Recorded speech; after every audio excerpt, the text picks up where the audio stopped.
हमारा पहला क्वेश्चन है, वैदिक युग में राजा अपनी जनता से जो कर वसूल करते थे उसे क्या कहते थे? तो वैदिक युग में राजा अपनी जनता से जो कर वसूल कहते थे उसे बलि कहते थे, और जो बलि को इकट्ठा करने वाले अधिकारी थे उनको भागदुक कहा जाता था। तो इसका आंसर हो जाएगा एक, बलि।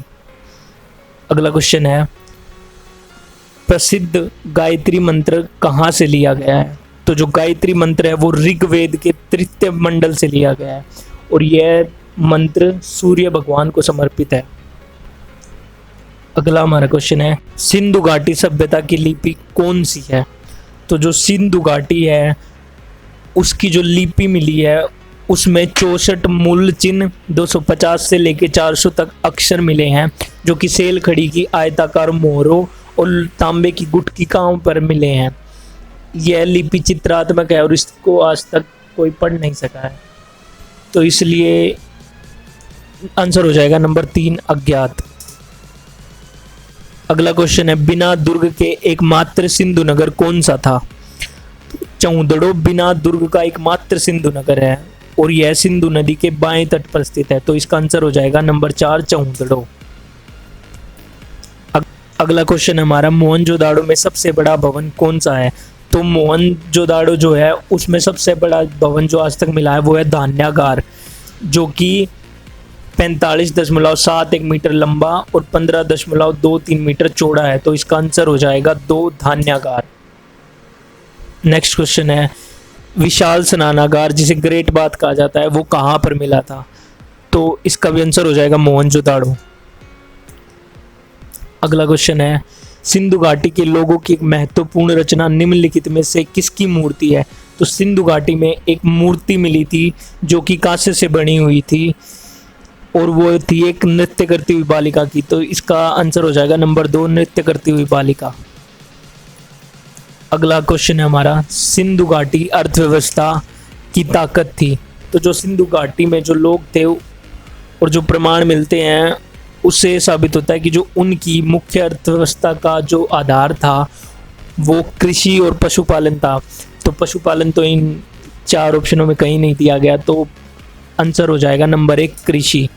अगला क्वेश्चन है, सिंधु सभ्यता के टेराकोटा में निम्नलिखित में से कौन सा पालतू जानवर विद्यमान नहीं था?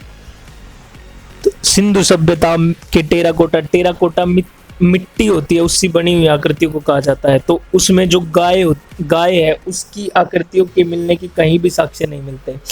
तो जो बाकी सारे जानवर है उनके होने के प्रमाण मिलते हैं, लेकिन गाय का होने पर कहीं भी प्रमाण नहीं मिलता, तो इसका आंसर हो जाएगा नंबर 3, गाय। क्वेश्चन नंबर 10 है, निम्नलिखित में से कौन सा मनुष्य द्वारा सबसे पहले प्रयोग होने वालों में से था?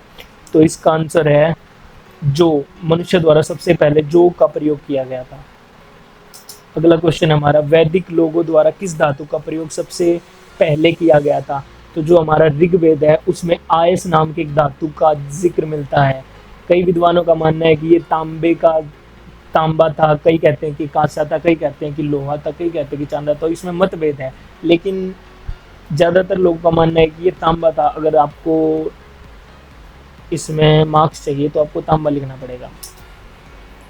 नंबर हो गया 4।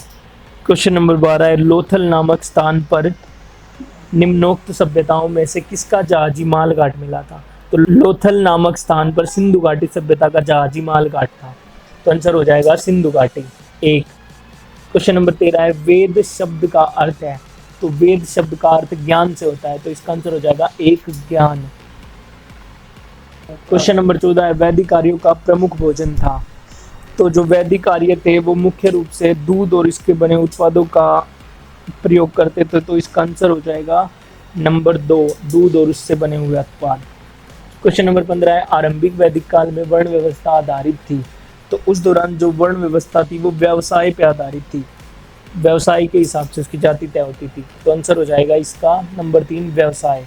क्वेश्चन नंबर 16 है, आर्यों को एक जाति का कहने वाला यूरोपियन कौन था? तो जो मैक्स मूलर है उन्होंने सबसे पहले आर्यों को एक जाति का कहा था, तो आंसर हो जाएगा number 3, Max Muller. Question number 17, Aryan जनजातियों की प्राचीनतम बस्ती कहाँ है?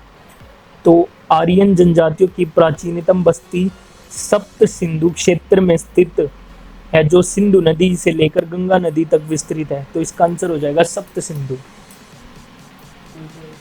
क्वेश्चन नंबर 18 है, भारतीय प्रतीक पर उत्कीर्ण सत्यमेव जयते लिया गया है। तो जो सत्यमेव जयते है वह मुंडकोपनिषद से लिया गया है और इसका अर्थ होता है सत्य की विजय होती है।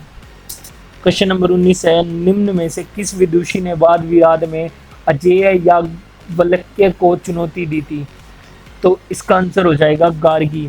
गार्गी ने याज्ञवल्क्य को चुनौती दी थी और इसका उल्लेख वृहदारण्यकोपनिषद में मिलता है।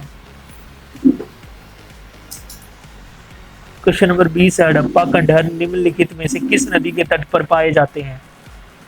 तो आपको पता होगा कि जो हड़प्पा की संस्कृति है, जो उसके खंडहर हैं, वो रावी नदी के किनारे मिले हैं। तो आंसर हो जाएगा नंबर 1 रावी।